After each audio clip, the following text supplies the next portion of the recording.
네, 안녕하세요. 박자 목사입니다. 날씨도 너무 덥고, 코로나 상황도 너무 점점 어려운 가운데 있어요. 좀 어려운 상황이지만 여러분들 각자의 생활들 속에서 잘 대처했으면 좋겠습니다. 이제 거의 다 방학했을 텐데요. 또 방학했으니까 또 여러분들 계획 잘 세워서 방학 유익하게 보내고, 그리고 방학을 통해서 여러분들의 여러가지 생활들이 좀 더 긍정적으로 변했으면 좋겠습니다. 오늘 말씀은요, 빌립보서 1장 3절부터 6절 말씀을 통해서 하나님께서 주시는 교훈들 몇 가지 같이 한번 생각을 해보려고 합니다.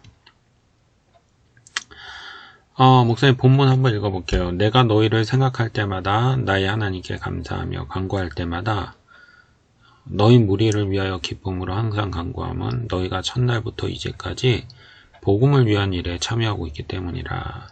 너희 안에서 착한 일을 시작하시니가 그리스도 예수의 날까지 이르실 줄을 우리가 확신하노라. 아멘. 한 번만 더 읽을게요. 내가 너희를 생각할 때마다 나의 하나님께 감사하며 간구할 때마다 너희 무리를 위하여 기쁨으로 항상 간구함은 너희가 첫날부터 이제까지 복음을 위한 일에 참여하고 있기 때문이라. 너희 안에서 착한 일을 시작하시니가 그리스도 예수의 날까지 이루실 줄을 우리는 확신하노라. 아멘. 이것은 하나님의 말씀입니다. 자, 본문을 통해서 첫 번째로 생각하고 싶은 교훈은요, 빌립보 교회를 향한 사도 바울의 태도입니다. 3절과 4절 말씀을 보면요, 빌립보 교회를 향해서 사도 바울이 어떤 마음을 가졌는가 혹은 태도를 가졌는가 알 수가 있는데요. 3절을 보면 내가 너희를 생각할 때마다 라는 표현이 있잖아요. 여기서 말하는 너희란 이 편지의 수신자인 빌립보 교회죠. 생각할 때마다 라고 말하고 있는데 단지 생각한다는 것이 아니라 관심을 가지다, 주의를 기울이다, 걱정하다, 이런 의미가 있어요. 이런 의미입니다. 당시 사도 바울은 전도자였잖아요. 그래서 여러 지역을 다니면서 전도를 하고, 그리고 그 전도의 결과 믿는 사람들이 생기면 그 지역에 하나의 작은 교회가 생겼죠. 그러나 사도 바울이 그 지역에 계속 머물면서 사역을 할 수가 없었어요. 왜냐하면 사도 바울이 복음을 다른 곳에서도 전해야 했기 때문이죠.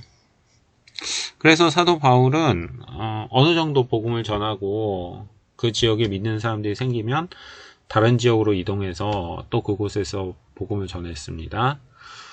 그런데 사도 바울이 빌립보 교회에서도 역시 마찬가지예요. 빌립보 지역에 와서 복음을 전했고 그 결과 빌립보에서 믿는 사람들이 생기자 다른 지역으로 갈 수밖에 없었죠. 그런데 사도 바울이 다른 지역에 가서 빌립보 교회와 완전히 관계를 끊은 것이 아니라 다른 지역에 있었지만 그 지역에서도 빌립보 교회를 생각하고 걱정하고 관심을 가지고 있었다라는 것이죠. 그것이 바로 내가 너희를 생각할 때마다 라는 구절의 의미입니다.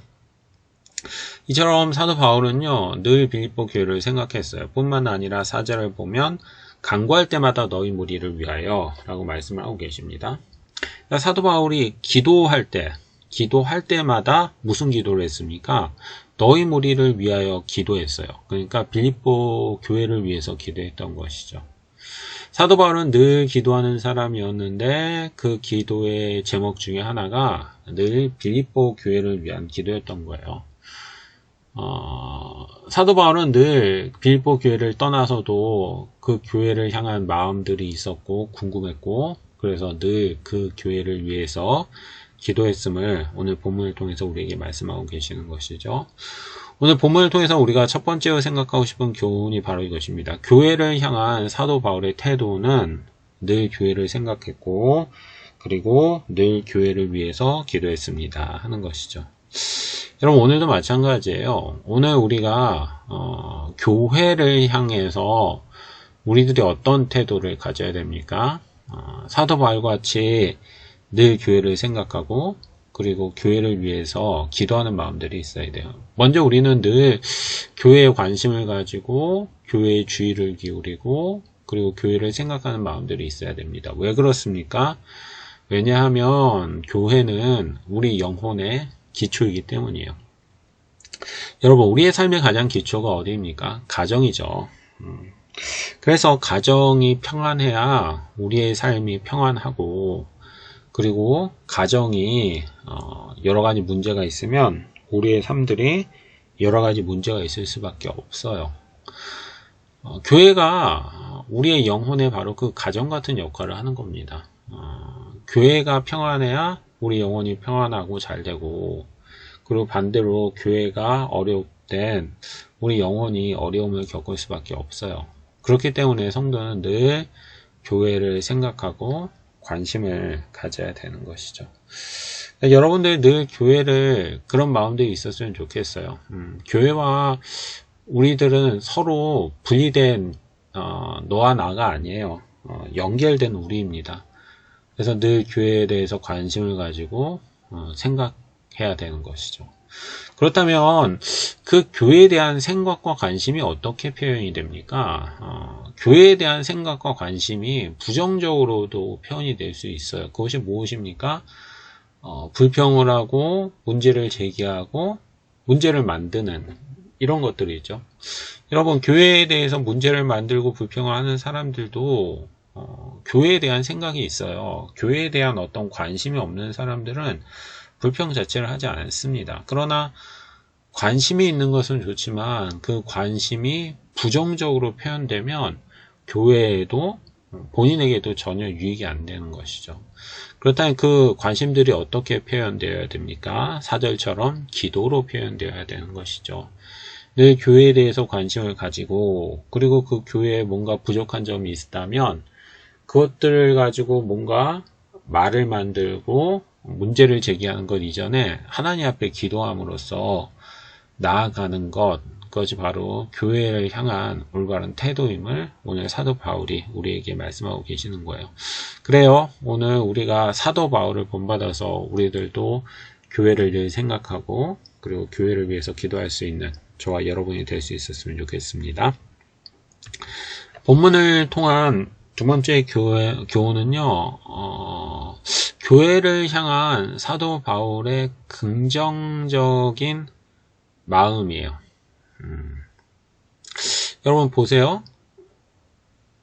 3절과 4절에서는 사도 바울이 교회를 늘 생각하고 그리고 교회를 위해서 기도했다라고 이야기를 했습니다. 근데 또 3절과 4절을 보면요. 사도 바울이 그 빌립보 교회를 향해서 어떤 감정을 가지고 있는지에 대해서 말을 하고 있어요. 3절을 보면 감사한다. 나는 빌립보 교회 때문에 늘 하나님께 감사한다. 라고 이야기를 하고 있고요. 4절을 보면 기도할 때마다 기쁨으로 기도한다. 라고 얘기를 해요. 억지로 할 수 없이 기도하는 것이 아니라 빌립보 교회를 위해서 기도할 때마다 기쁨으로 기도하고 있다. 라고 이야기를 하고 있는 것이죠. 여러분, 사도 바울이 많은 교회를 개척했어요. 그런데 모든 교회에 대해서 빌립보 교회처럼 긍정적으로 생각했던 것은 아니에요. 갈라디아 교회 같은 교회들은요, 사도 바울을 참 힘들게 했어요. 그들은 사도 바울이 전했던 복음과 다른 복음들을, 이단적인 복음들을 받아들이기도 했고, 교회 내에서 서로 싸우는 일들도 있었고, 그래서 사도 바울은 늘 그 갈라디아 교회를 향할 때는 늘 마음이 아프고 힘들었었거든요. 그런데 오늘 빌립보 교회는 그렇지 않아요. 빌립보 교회는 생각할 때 너무 감사하고 너무 기쁘다 이렇게 말하고 있는 것이죠. 그렇다면 사도 바울이 그렇게 빌립보 교회를 긍정적으로 생각한 이유가 무엇일까요? 5절에서 그 이유를 말하고 있습니다. 왜냐하면 너희가 첫날부터 이제까지 복음을 위한 일에 참여하고 있기 때문이다 라고 말씀을 하고 계세요. 왜 사도 바울이 빌립보 교회를 향해서 그렇게 긍정적인 마음을 가졌습니까? 왜냐하면 빌립보 교회는 복음을 위한 일에 참여하고 있었기 때문입니다 하는 것이죠. 사실 그렇잖아요. 사도 바울의 가장 중요한 사역은 복음을 전하는 일이었어요. 그래서 사도 바울은 그가 이전에 가지고 있던 모든 것을 뒤로 하고 오직 복음을 전하는 일에 자신의 삶 전체를 바쳤습니다. 그런데 이 빌립보 교회가 그 복음을 전하는 일에 참여하고 있는 거예요. 그러니 사도 바울이 빌립보 교회를 생각할 때 너무나도 감사하고 기뻤던 것이죠. 그렇다면 복음을 위한 일에 참여한다는 게 구체적으로 무엇입니까? 소극적인 의미와 적극적인 의미로 생각해 볼 수 있는데요. 복음을 위한 일에 참여한다라는 것의 소극적인 의미는 사도 바울의 복음 사역을 도와주었다라는 말의 의미예요. 빌립보서 이제 뒤쪽으로 가 읽다 보면 빌립보 교회는 사도 바울의 복음 사역을 후원했거든요. 기도로도 후원했고 그리고 그들이 물질로도 헌금을 해서 사도 바울을 도우는 일들이 있었어요. 이것이 바로 복음을 위해 참여했던 소극적인 일들이죠. 뿐만 아니라 복음을 위한 일에 참여하는 적극적인 면이 있습니다. 그것은 바로 빌립보 교회가 단지 복음을 전하는 일을 후원할 뿐만 아니라 자신들이 직접 복음을 전하는 일들을 했었던 것이죠. 이것이 바로 빌립보 교회가 했었던 일이고 그리고 사도 바울은 그래서 너무나도 감사하다, 기쁘다 이렇게 고백하고 있는 것입니다. 또한 5절을 보면요. 복음을 위한 일에 참여했을 때 그 빌립보 교회가 가지는 특징이 있어요. 그것은 바로 첫날부터 이제까지 라는 말이에요. 첫날이라는 것은 사도 바울이 빌립보 교회를 떠날 때부터 시작해서 그 지금까지라는 것은 사도 바울이 편지를 쓰고 있는 그 순간까지예요.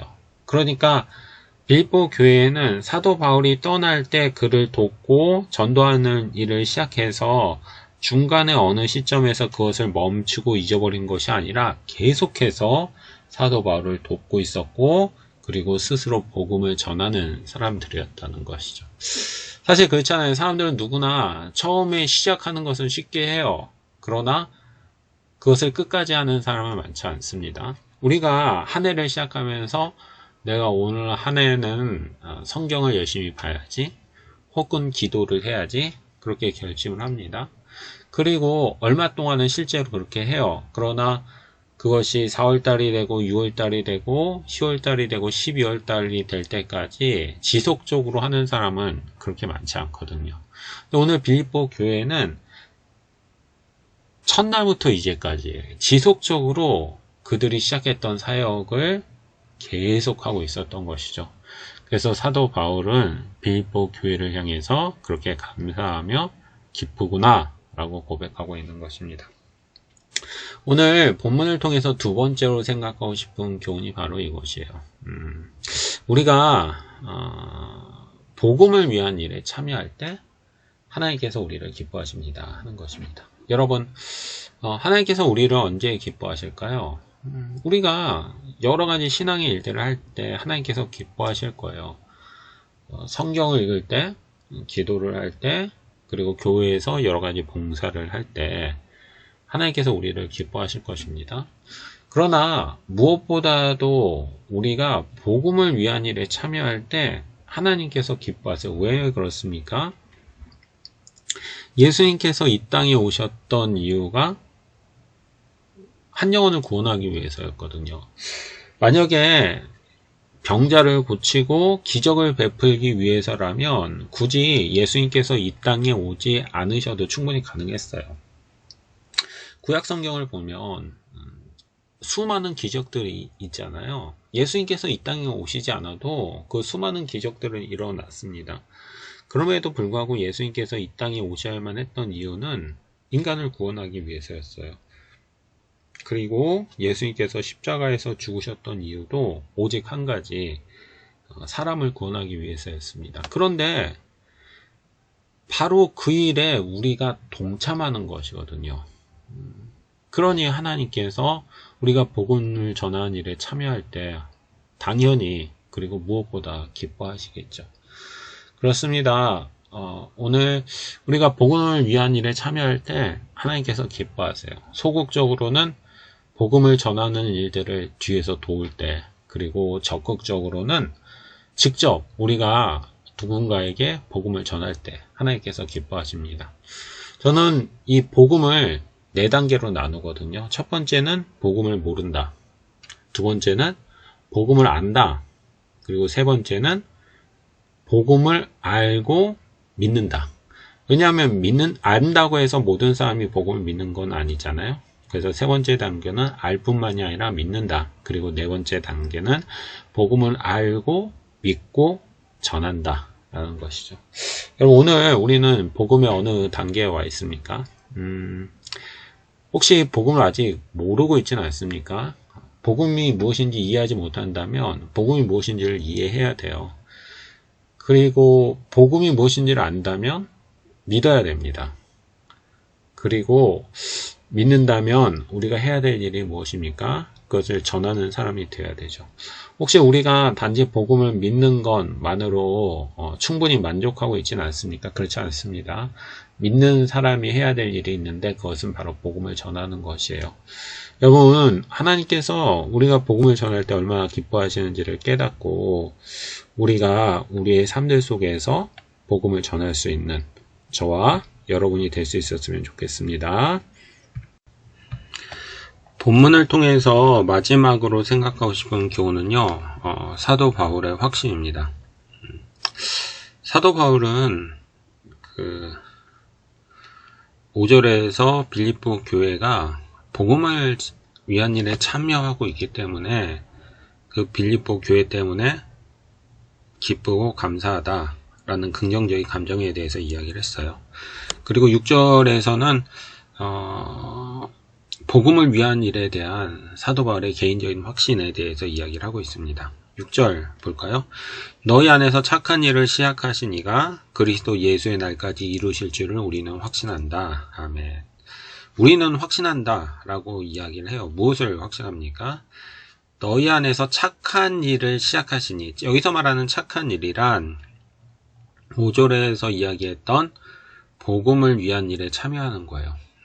착한 일을 시작하신 이가, 여기서 말하는 시작하신 이란 하나님을 의미합니다. 그렇다면 복음을 위한 일에 복음을 전하는 일을 시작하신 이가 사람이 아니라 하나님이라는 거죠. 이런 의미예요.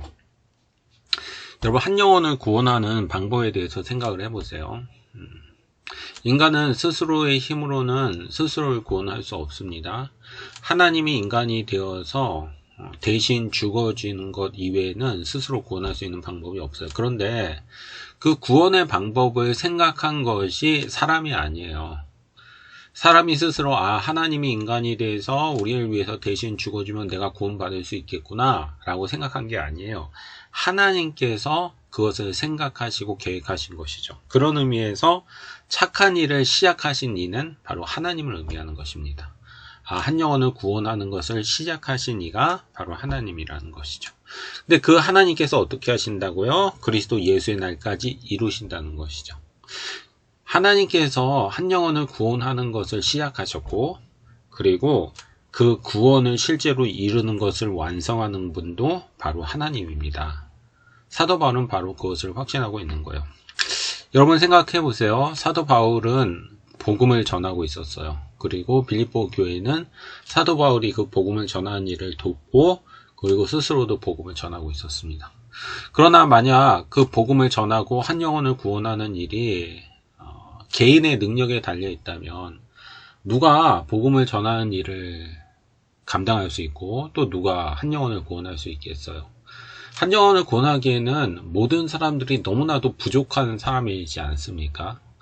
그것이 개인에게 달린 일이라면 성경을 엄청나게 많이 알고 있는 사람만 한 영혼을 구원할 수 있을 것이고, 그리고 매우 도덕적인 사람들만이 복음을 전하는 일을 할 수 있었을 거예요. 그런데 오늘 본문은 뭐라고 이야기를 하고 있습니까? 그것을 전하는 것은 사람이 하지만 이루시는 분, 한 영혼을 구원하시는 것은 바로 하나님입니다. 라고 사도는 6절에서 말하고 있는 것이죠. 본문을 통해서 마지막으로 생각하고 싶은 교훈이 바로 이것입니다. 복음을 전하는 것은 사람이 하지만 그것을 이루시는 분은 하나님입니다 하는 것이에요. 여러분 복음을 이루시는 분이 하나님을 기억할 때 우리는 두 가지 적용을 할 수가 있을 것 같아요. 첫 번째 적용은요, 복음을 전하는 일에 하나님을 의지해야 합니다 하는 것입니다. 우리가 복음을 전하는 일을 할 때 하나님을 의지하지 않고 스스로의 힘을 의지해서 할 때가 있어요. 자기가 성경을 알고 있는 것들, 그리고 사람들과의 좋은 관계들, 그런 것들을 의지해서 복음을 전할 수 있습니다. 그러나 그렇지 않아요. 그런 것들이 한 영혼을 구원할 수는 없습니다. 한 영혼을 구원하는 것은 하나님의 전적인 방법인 것이죠. 그러므로 내가 성경을 많이 알고 있다고 할지라도, 혹은 사람들과 좋은 관계를 맺고 있다고 할지라도 그것을 의존하는 것이 아니라 하나님을 의지하는 마음들이 있어야 됩니다. 두 번째 적용은 두려워하지 말라는 거죠. 반대로 우리가 내가 성경도 잘 모르는데, 아는 사람도 많지 않은데 내가 한 사람을 구원할 수 있을까? 복음을 전할 수 있을까? 복음을 위한 일에 참여할 수 있을까? 이런 두려움을 가질 수 있어요. 만약에 그 일이 우리의 힘만으로 해야 되는 일이라면 할 수 없겠죠. 그러나 오늘 본문에서 뭐라고 말씀하고 계십니까? 하나님께서 이루실 것이라는 것이죠. 그러니 두려워하는 마음이 아니라 담대한 마음, 하나님을 의지하는 마음으로 오늘 우리도 복음을 위한 일에 참여해야 합니다 라고 본문을 통해서 말씀하고 계시는 것입니다. 자, 오늘 말씀 정리할게요. 오늘은요, 빌립보서 1장 3절부터 6절까지를 통해서 세 가지 같이 한번 생각해 보았습니다. 첫 번째는 사도 바울이 교회를 향한 태도였어요. 사도 바울은 교회를 향해서 늘 생각했고, 그리고 그 생각이 기도로 이어졌습니다. 오늘 우리도 마찬가지예요. 쉬는 교회를, 그리고 중고등부를 늘 생각하는 마음, 그리고 위에서 기도하는 마음들이 있어야 되죠.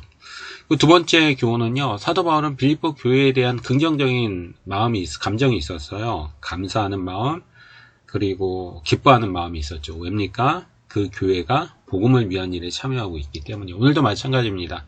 하나님께서 우리가 복음을 위한 일에 참여할 때 기뻐하세요. 그러므로 오늘 우리가 복음을 위한 일에 참여할 수 있는 저와 여러분이 될 수 있었으면 좋겠어요.